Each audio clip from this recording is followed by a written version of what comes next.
క్రీస్తుకు లోబడి ఉన్నారు. దేవునికి స్తోత్రం చెందుతాం. హల్లెలూయా. ఇంకా నోట్స్ చూడండి. గ్రంథకర్తను చూసాము, అపోస్తలుడైన పౌలు. కొలస్సీ 1:1 చూస్తున్నాము. ఆయనే దీనికి గ్రంథకర్త.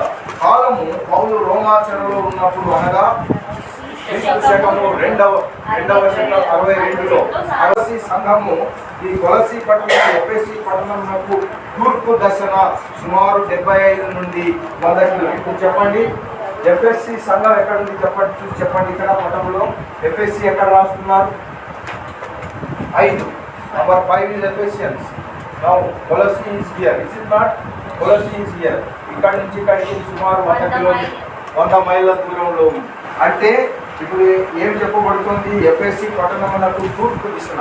ఈ ఎఫ్ఎస్సికి ఈస్ట్ ఇది అనుకుంటున్నాను కనుక towards east is Colossae. Now all of you understanding. కనుక సుమారు 75 నుండి 100 మైళ్ళ దూరంలో లవదోకియా మరియు హీరాపోలి, అదే చెప్పుకున్నాం చూసారా, Laodicea, Hierapolis. This is a triangular city there. These three are at one place. But ఈ రెండు కూడా, this is east, this is west, ఈ రెండు కలిసే చోటు ఇది ఉప్రియ ద్వారము అని అంటారు. చరిత్ర ప్రకారంగా చూస్తే పౌలు ఉప్రియ ద్వారం గుండా ప్రయాణం చేయలేదు. కానీ కొలస్సీ పట్టణానికి ఎలా వెళ్ళారు అంటే ఈ ప్రాంతంలో ఇలా ఈ యొక్క దశలోనికయ ఇక్కడ చూసారా, ఈ దశలోనికయ ఇప్పుడు ఎట్లా వెళ్ళారంటే ఈ వేరే మార్గం కూడా వెళ్ళారు. He did not go this way, he went from the top like this. అందుకని ఇలా వెళుతూ వచ్చారు. ఆయన ప్రయాణం చేసి, కాబట్టి సార్దీస్ మీదుగా ఎఫెసీ పట్టణానికి ఆయన వెళ్ళారని చెప్పుకుంటారు. కాబట్టి పౌలు కొలస్సీ పట్టణాన్ని దర్శించకుండా అక్కడ అతడు సంఘాన్ని స్థాపించాడు. కొలస్సీ పౌలు గారు స్థాపించారని ఎంతమంది అనుకుంటున్నారు? నో సిస్టర్, నో, పౌలు గారు స్థాపించలేదు. పౌలు గారికి కొలస్సీ సంఘం గురించి తెలియదు. ఆయన కేవలం ఉత్తరం రాస్తున్నారు. ఏం రాస్తున్నారు? ఉత్తరం. కనుక ప్రియ దేవుని బిడ్డలారా, సంఘమును మనం నడిపిస్తున్నామా లేదా అనేది కాదు, మనం సంఘం పట్ల మన బాధ్యత ఎలా ఉంది అని సంఘముకి మనం పరిచర్య చేయడానికి, మన వాక్యము ప్రచురం చేయడానికి వెళ్ళగలం. నమ్మినవారు ఆమె చెప్పండి. గారు కూడా సెకండ్ లైన్ ఆఫ్ అడ్మినిస్ట్రేషన్ తయారు చేసుకుంటున్నారు. కాబట్టి పౌలు గారు ఒక్కరే అన్ని నేనే చేస్తానని అనుకోలేదు. ఏమనుకున్నారు? ఆయన కూడా ఈ springing second line of administration. కాబట్టి మనం కూడా ఈనాడు ఇదిగో ఈ యొక్క తరగతిలో ఉన్నామంటే we have to immediately refer somebody, you go and have your knowledge అని పంపించాలి. ఎంతమంది పంపుతామనే ఉద్దేశం ఉన్న వాళ్ళు చేతులు చూపిస్తారా? నేను పంపిస్తాను పాస్టర్ గారు అనేవాళ్ళు దేవునికి స్తోత్రం, మహిమ. అందరము పంపాలి ప్రియా దేవునికి. ఇలాంటి క్లాసులకి అందరినీ పంపించాలి. అందరినీ పురికొల్పాల్సిన బాధ్యత అందరిపైన ఉంది ప్రియా దేవుని బిడ్డలారా. కనుక ప్రియా దేవుని బిడ్డలారా, ఈ యొక్క ఎఫ్ఎఫ్రా ఆ సంఘానికి నాయకుడు లేదా పాస్టర్ గారు. ఎవరు? కొలస్సీ సంఘానికి పాస్టర్ గారు ఎవరండి? Who is the pastor of Colossians? ఎఫ్ఎఫ్రా. దేవునికి స్తోత్రం. కనుక ప్రియా దేవుని బిడ్డలారా, ఈ యొక్క క్రైస్తవ జీవిత విధానాన్ని గురించి ఈ యొక్క కొలస్సీ పత్రిక విశిష్టత మనకు చూపిస్తూ ఉంది.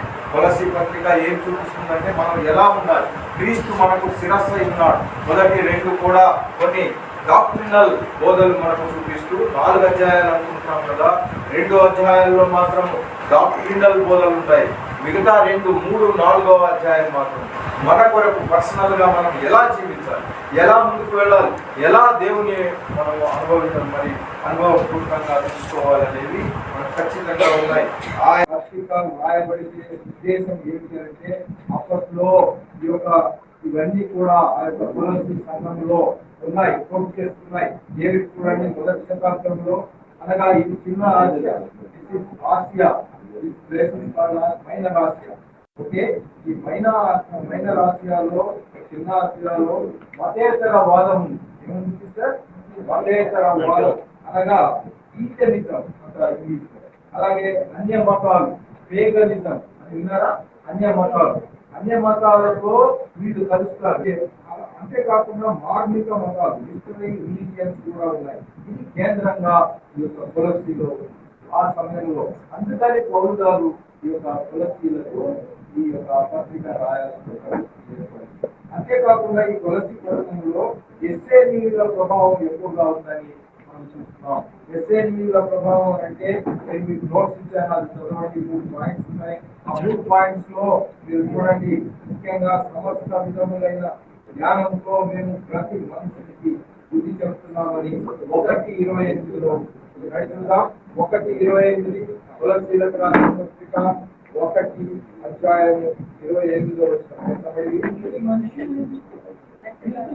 సంపూర్ణంగా చేసి ఆయన ఎదుట నిలబెట్టాలని సమస్త విధమైన జ్ఞానంతో మేము ప్రతి మనుషునికి బుద్ధి చెబుతూ ప్రతి మనుషునికి బోధిస్తూ ఆయన ప్రకటిస్తున్నాము.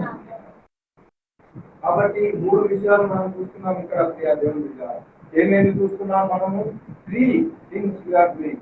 ఎందుకంటే సమస్త విధములైన జ్ఞానంతో, సమస్త విధములైన జ్ఞానము ఎక్కడ ఉంటుంది? మీరు మనం ఎక్కడున్న వాళ్ళు అక్కడే ఉంటే సమస్త విధమైన జ్ఞానం ఉంటున్నాం కదా.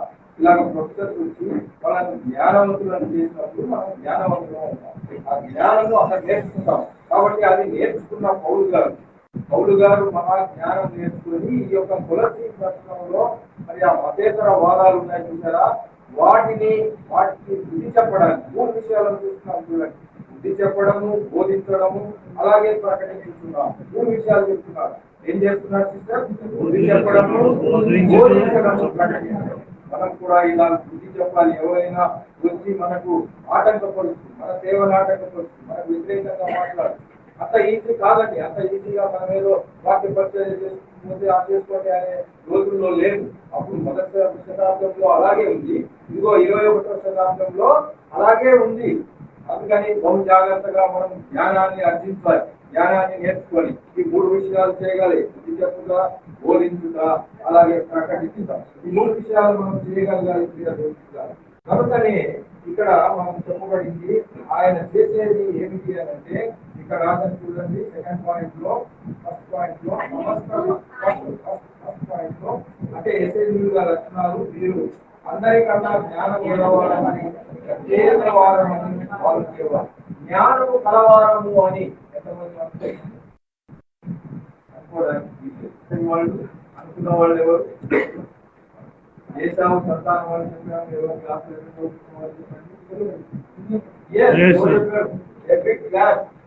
క్లాసులు ఏదో మీరు మేము జ్ఞానము కలవారికి కదా అని అనుకుంటున్నారు. ఎవరండి? ఏదో మీరు మనం జ్ఞానము కలవారం కదా అని మనం అనుకుంటున్నాం. దేవుడు ఎంత పెద్ద శిఖరం మీద చూస్తున్నారు. నేను అక్కడి నుంచి నిన్ను ఇంటికి పడదొస్తానండి వాడు ఇన్సల్ట్ ఇచ్చినప్పుడు. కాబట్టి మనం జ్ఞానాన్ని కదా అనుకోవడానికి ఇది లేదు. కనుక ప్రియ దేవుని బిడ్డలారా, ఈ యొక్క ఉదయకాల సమయం వాక్యం ఇస్తున్న సహోదరుడు మనము ఏమిటంటే జ్ఞానాన్ని అర్జించాలి, కానీ జ్ఞానం కలవారమని అనుకోవడానికి వీలేదు. అయితే ఆ జ్ఞానం కలవారమని చెప్పుకునే వారిని మనం ఖండించాలి అని అంటే మనం జ్ఞానము అర్థమైన వారు ఆమె చెప్పండి. ఆమె కాబట్టి సమస్త విధములైన జ్ఞానంతో మేము ప్రతి మనుషునికి బుద్ధి చెప్పుతూ, బోధించుతూ, అలాగే ప్రకటించుతూ ఉన్నాము అని పౌలు గారు చెప్తున్నారు. కనుక ప్రియ దేవుని బిడ్డలారా, ఈ యొక్క వాళ్ళు అనుకునేది ఏంటంటే దేవుడు ఒక మనిషిని సృష్టించారు. వాళ్ళు ఎస్ఐల సిద్ధాంతం ఏంటి అంటే, దేవుడు ఒక మనిషిని సృష్టించి ఆ మనిషి మరి ఇతరులకు బోధ చేస్తున్నాడు. కాబట్టి దేవుడు ఎప్పుడు కూడా మానవాకారంలో రాజాలడు అని వాళ్ళ సిద్ధాంతం. దేవుడు అనే వానికి మానవ శరీరం రాదు అని వాళ్ళ సిద్ధాంతం. అయితే చూడండి, దేవుడి దాన్ని ఖండిస్తారు. మనకు ఒక లేఖన భాగాలు ఉన్నాయి.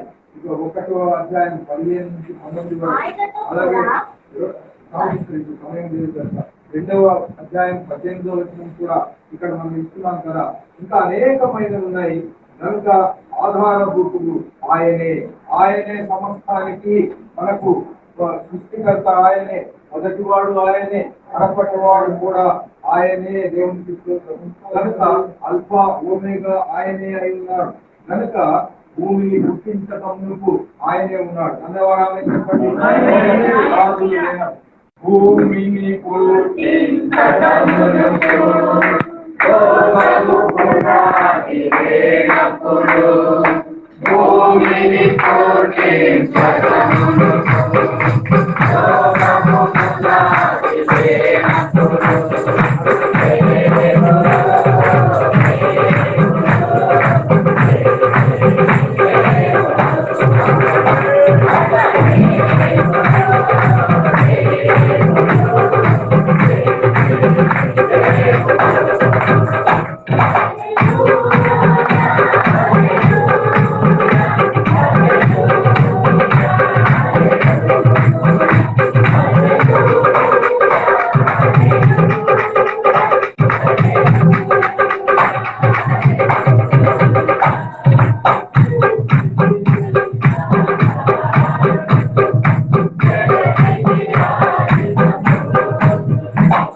ఆయన తన రక్తాన్ని చిందించి మన కొరకు, ఆ తరం వారి కొరకు, మన తరం వారి కొరకు, రాబో తరం వారి కొరకు తన రక్తాన్ని చిందించాడని మనం అనుకుంటున్నాం.